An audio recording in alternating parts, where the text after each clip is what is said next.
বড় আবাদের ধান, দুনিয়ার পানি, দুর্যোগ দুর্দশা, ঝড় বৃষ্টি এসবের পরে ফসলটা পাকে কিন্তু ঘরে ওঠে না। 1 মণ ধানের দাম 1010 টাকা, 1020 টাকা, 1000 এরকম।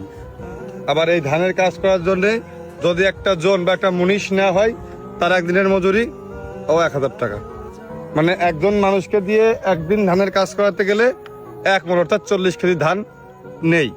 তো সারা বছর কৃষক যে পরিশ্রম করলো, যে সারের দোকানে বকেয়া আছে, বীজ নেওয়া, পানির সেচ নেওয়া, এগুলো কোত্থেকে দেবে? অতিরিক্ত বৃষ্টি এবং পাহাড়ি ঢলের কারণে সুনামগঞ্জ, কিশোরগঞ্জে প্রায় 1,12,000 কৃষকের আবাদের ধান নষ্ট হয়ে গেছে। তাতে প্রায় 16,000 আর 10,000 26,000 হেক্টর জমির ধান ডুবে মোটামুটি 500 কোটি টাকার মতো লোকসান হয়েছে।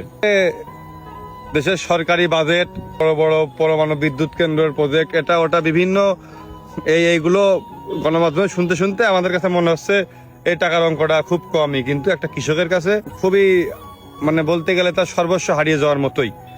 দুদিন পরে পাওনাদার বাড়িতে এসে ঘুরবে, আর সারা বছর খাবে কি, অনেক ধরনের সীমাবদ্ধতা বা সমস্যা আছে। তো এর ভিতরে সব থেকে খারাপ লাগার বিষয় এটা হচ্ছে ধানের দাম নিয়ে।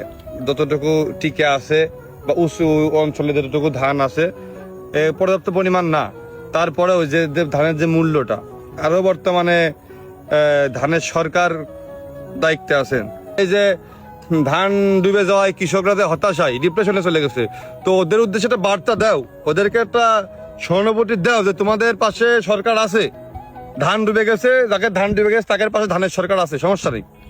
আর যাকে ধান এখনো আছে, 1,000 টাকা করে জন ভাড়া করে 1,000 টাকা করে ধান বেচলে কোনোভাবেই সম্ভব না, উল্টো সুদে টাকা করে নিয়ে আসে জনের দাম দেওয়া লাগবে, তারপরেও ক্ষেতের ফসল বাড়িতে যাবে না। তো ধানের দামটা, ন্যায্য মূল্যটা এভাবে ঠিকঠাক করা হোক নাকি? সংসদের ভিতরে খালি সংসদে একজন কবি, একজন সাহিত্যিক, একজন মাননীয়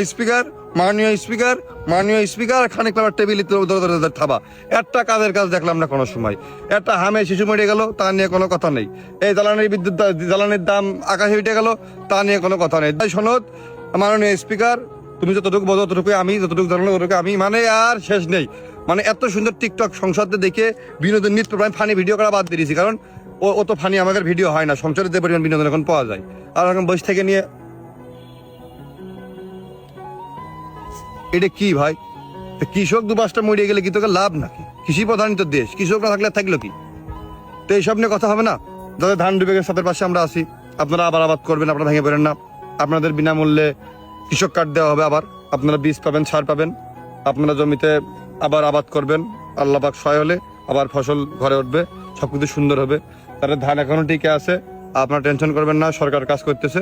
ধানের দামটা, এই জনের দাম যেহেতু জন তো আমরাই দিচ্ছি, দেশের লোকেই, জনের দাম যেহেতু 1,000, ধানের দামটা বাড়িয়ে 1,800, 1,900, 2,000, জায়গাটা সিস্টেম, এই সেন্টটা যেভাবে ইয়ে হয় ওইভাবে নাকি। আপনারা ভাই, আপনারা তো ভাত খান না, আপনারা চিকেন খান, ফ্রাইড রাইস, চিলি চিকেন, তারপরে নাম জানেন ভালো একটা, ওইসব খান না। এই জন্য আপনাদের ধানের উপর, ভাতের উপর চাহিদা নেই। আসলে ওই ব্যানারে আর মার্কার উপরে ছবিটা আঁকানো থাকে, আপনাদের কাছে ছবি ভালো হওয়া মানে ধান ভালো হওয়া, এর বাইরে তো আর কিছু না।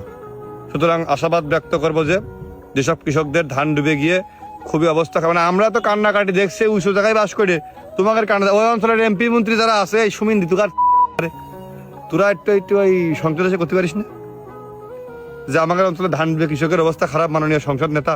তা এসব তো কিছু দেখিনি, এসব তো দেখানো উচিত নাকি?